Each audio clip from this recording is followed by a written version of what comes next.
The Cowboys, like I said, they're not quite the Cleveland Browns, but they kind of remind you at times whether they're going to show up for the game or not. But tonight they're taking on the Redskins. They're in Arlington. Redskins, when they played the Giants, I mean, that should have been a runaway for the Redskins. Should have been. Right. But New York, they hung in there to the very end. Why the Cowboys have lost 3 straight. Now, the Eagles, I could understand if we did lose that, but I think we gave up in the second half of that game from what I was watching. It looked like it to me. Yeah, it was very apparent to a longtime Cowboys fan like me. But tonight, I don't know. I think the Redskins may upset my Cowboys. I think so. Look, you guys don't have Ezekiel Elliott, and so but we can't use that excuse. It's just like with Tennessee, and trying to find a coach, you can't keep using that excuse. Right. Yeah, it's true. It's true. I will say this, though, because I'm a longtime Redskins fan, so I'm used to the disappointment and the pain of this. Watching the Redskins is like trying to find the prize in a Cracker Jack. It's just like you don't know what you're going to get. You open it, you have no clue. Right. Like they're supposed to run away from the Giants last week, and they don't. No. And I can't give you a good explanation as to why. Like none. They beat the Seahawks. I can't tell you why that happened. Yeah, that was a fluke. Right. They turn around the next week. I forget who it was that they lost to, but they should have won that game. Yeah. They have the Saints dead to rights. They're up 15 points, and then blow the whole lead and lose the game in overtime. I can't tell you what happens with the Redskins. I can't give you any explanation logically why they do what they do. They just surprise you, for better or worse, mostly worse. And I think it's going to be a pretty evenly matched up game tonight because the Cowboys, the way that they've been playing, is almost in the same theory as what your Redskins are. Well, you don't know what's going to show up. Now, they've got a lot of players back that has been injured. Yeah, Tyron Smith is huge for them at left tackle because the Chargers just beat up poor Dak Prescott. But I just don't see the Cowboys. They let McFadden go, and it's like, why? I mean, he's a good third he retired. He got released out of his contract. Oh, really? Yeah, because they brought in another player free agent-wise that was with the Vikings earlier in the season to shore up on defense. So they had to open up a space on the roster, and so McFadden was the what do they call that? The sacrificial lamb. So, he retired, but he was basically asked to give up that roster spot. And I mean, it was his dream career to be able to play for the Cowboys. He rooted for him. He's actually an Arkansas boy as well. So, and the Jones family, that owned the Cowboys are from Arkansas until Jerry ventured out into Texas and with his oil business and stuff and other entities that he's got. So, they've always had to try to have that association with Arkansas and Texas. And it was probably hard, but it was for the betterment of the team. And I think McFadden will probably end up coming back and being some sort of special assistant or something like that. I mean, he's a good guy. But the Cowboys, they're just not playing their game. And going off of the excuse, we don't have Zeke. There's more out there than just Zeke. I mean, he's a freak. Zeke is. Yeah, but there's not a running back in the league quite like him. No. But I'll go out on a limb and I'll say the Redskins are going to beat my Cowboys by 10. I think the Redskins are going to win, but I think it's going to be much closer than that because they like to make it nervous for me. They like it when I sweat. And yeah, no, that's how it's I've never seen you perspire or sweat ever. Well, because you haven't watched. You're one cool cat. We have to watch the Redskins play together. You'll see me sweat bullets. Not like watching a Cowboys throw away a game like they've done. But we'll see. I actually dropped in to give you the score of Alcoa and Covington. Yeah. Game is not final, but according to Tennessean.com, 2 minutes and 13 seconds left to go in the fourth quarter. 31-14 Alcoa. So they've just about got it. Wow. They've just about got it. So the AAA champs looking like it's going to be Alcoa. And Alcoa, as you know, as I mentioned earlier, had beaten Red Bank 34-0 just last Friday night. So at least Red Bank will have a taste of playing a championship caliber team. So that will be interesting to see whether Alcoa can hold on to that or not. But so what kind of a score would you say for the Redskins-Cowboys game? I would say something along the lines of 28-24. That close? I honestly, if there's a big lead, I feel like the Redskins will have a giant lead early and then proceed to just blow it all entirely and make it look like a much closer game, because that's how they do things. That's how they operate to torture me personally. That's how I feel. I actually have Redskins socks on right now because that's just really? Yeah, you got your lanyard. Yeah, you do. Yeah. Okay.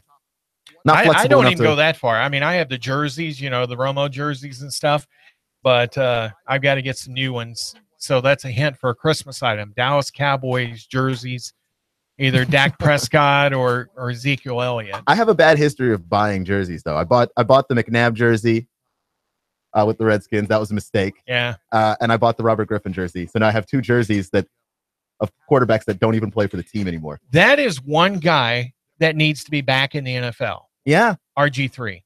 I'm kind of surprised he isn't. I understand he's got the injury history, but I mean, Geno Smith is in the league and Blake Bortles is a starting quarterback. That's all I'm going to say about that. Geno Smith should have went back to West Virginia or stayed with the Jets. Or just stayed with the Jets. He's about to start. He's about to start again in the league again. You talked about this a little bit last night. Why would you bench a potential Hall of Famer in Eli Manning? Yeah, I mean, you could talk about whether or not Eli actually deserves to be in the Hall of Fame. I'm not on the Eli Hall of Fame bandwagon. But I will say this. Potentially. He is a legend of your franchise, and there's just a certain level of respect you give to that guy, like Eli Manning. Kobe stank with the Lakers his final seasons, but they just let him shoot because he's Kobe. Like, Eli got you 2 Super Bowl rings. Just let him throw interceptions until he's done. They have not had a good quarterback in New York for either team, the Jets or the Giants, since Phil Simms. Eli has been the next best thing. And so just take it. What's so bad about that? Like, Eli isn't the greatest quarterback ever, but as a Redskins fan, and I've lived through horrible quarterback nightmares. Kirk Cousins has been the quarterback of this team for not even that long, and he's about to have every Redskins passing record ever. Even over Joe Theismann? Even over Theismann. Wow. Because we just throw the ball more now than we did in the 80s. Yeah. But I don't think the Redskins has had that great of a wide receiving core like what Theismann had, with his passing core partners and stuff. And then you had the running back like with Riggins. I mean, he was right. He was the meat and potatoes of that backfield for the Redskins back in the 80s and stuff. And it's like, if they weren't playing my Cowboys, I would be rooting for the Redskins because they're more in line like my Cowboys, anybody but Philly and New York in that NFC. I think we can agree on that. All right. I think we can agree on that. Okay. But I tell you what,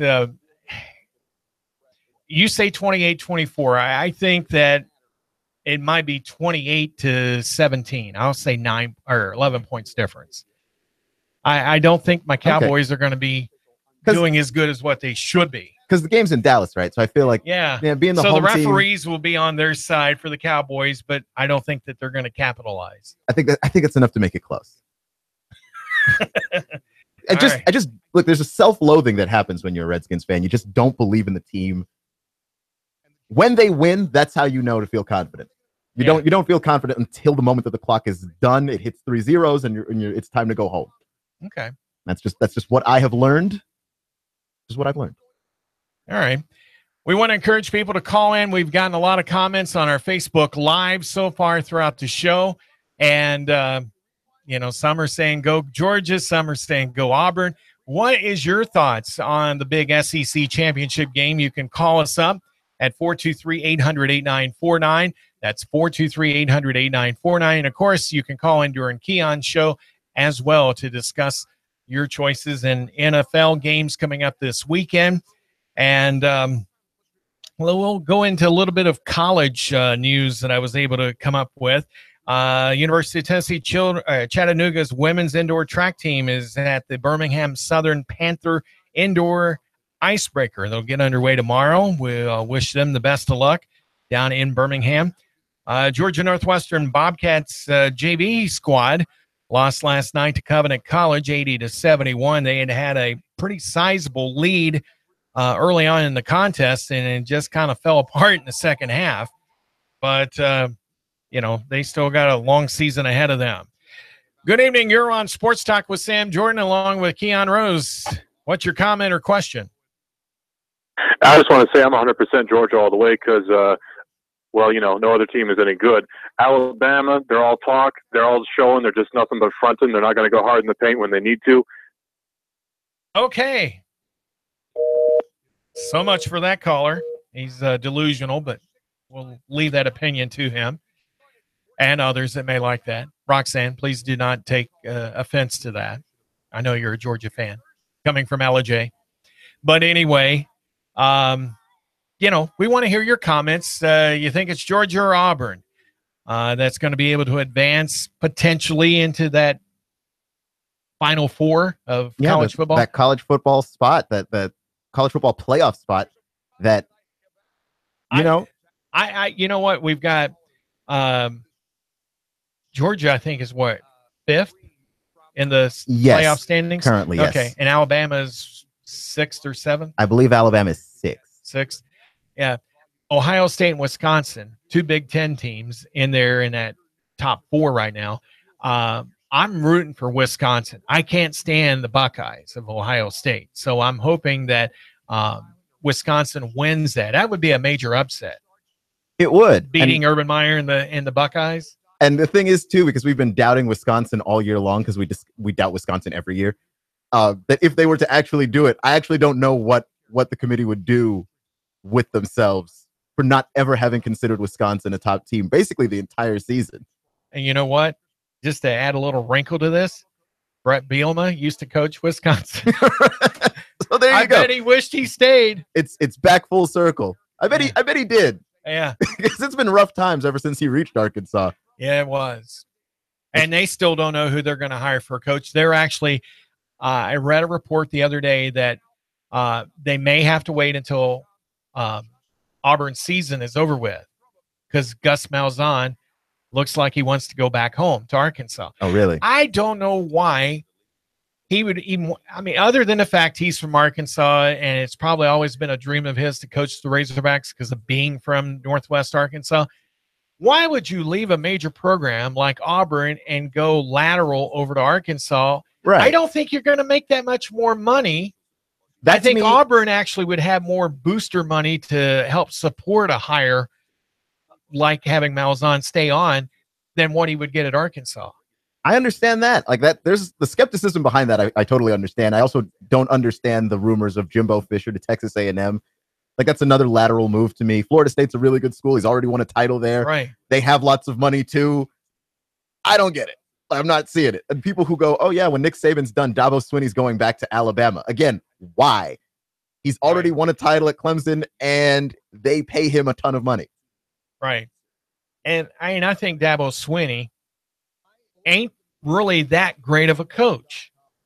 Really? I really don't. Yeah, he's a very good coordinator mind, he's won a national championship and stuff, but he's not one of these that you would put in the same category as a Nick Saban or, some of these other big high profile names that you see out there coaching big programs.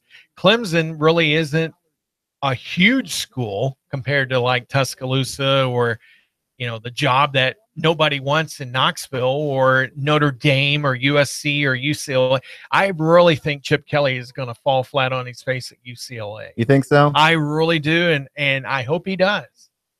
Why is it so fun to root against Chip Kelly? Because he's an arrogant ass. Yeah, no, he's just got this level of smugness that isn't in any way justified. And I hate. Well, I shouldn't say hate. I despise people like that.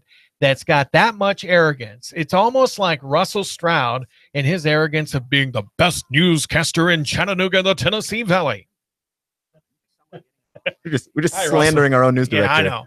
For no good reason. No, Russell is a great guy. You didn't show up. No. But anyway, I mean, we have a fun time here. We have a great team, a great family here at Nooga Radio. But, you know, it's like Bill Belichick up at New England with the Patriots and Tom Brady. I mean, those two are two very smart individuals, but they've taken it to where it's almost like rooting for the Atlanta Braves that when they were on their big run in Major League Baseball back in the 90s. And it's like you hate to root for them because they're so good. And it's like the Yankees. I mean, the Yankees right now are on a downward trend right now. They're trying to come back up with some good homegrown product. But, you know, in the late 70s, you know, I've always been a St. Louis Cardinals baseball fan, but I rooted for the Dodgers to beat the Yankees. I mean, 77 and 78, those were two great World Series. You know, anybody but the Yankees. And it's like now you root for anybody but the Patriots to win the Super Bowl. Yeah, they're the and evil the empire. Seahawks, maybe. They're the evil empire. Like I said this yesterday. They're the evil empire. Right. That you root against them, that if you made a sports movie, and I don't think Patriots fans realize this, but if you made a sports movie, you're the bad guy team in the sports movie. It's you. We're all rooting for you to lose. Right. And it's just like with my Cowboys. They're considered America's team. I'm sure there's people out there that just despise the Cowboys to no end because of having, you know, earning that, you know, that marquee name that they created for themselves. I mean, the Dallas Cowboy cheerleaders probably could win more games than what my current Cowboys have been winning, but easy. Yeah, I'm just saying. But it's like, you know, when a team gets to have a dynasty, and the San Francisco 49ers was another team. Yeah. You know, you that just had that dynasty with Montana and Jerry Rice. Jerry Rice, I mean, you cannot find better hands to catch football than him, even over my Jason Witten. But even Witten, I forgot, I saw this. He even got asked to consider taking the job at UT just this week, Jason Witten, and he turned it down. They kept it kind of low key because he wants to finish out, see how far he can go as a tight end with the Cowboys. Because Witten played at Tennessee. Yeah, I remember that. Yeah. Vaguely. And yeah, it was back in the 90s sometime before T. Martin. But yeah, it's like, you know, I like that commitment. You know, he wants to stick through it. And I really hope, you know, Jason Witten finishes his career because that's the only team he's played for in the NFL. And that's always special when a guy starts and finishes his career in one city. You don't see that much anymore. It's rare. Yeah. It is rare. Baseball used to have it with a lot of players, but that's not the case anymore. But in the NBA, you know, LeBron, he kind of nixed that up. You know, he started with Cleveland, went to Miami because more money, which can't blame him totally. But, you know, and then he comes back home to Cleveland. Larry Bird, you know, he was with the Celtics. You know, now he's a front office official with the Pacers. You know, it's just interesting to see, you know, where loyalties lie and everything. But the loyalties these days just lie with the money. Yeah. That's why Bryce Harper's going to leave my Nationals and be a Yankee. You think?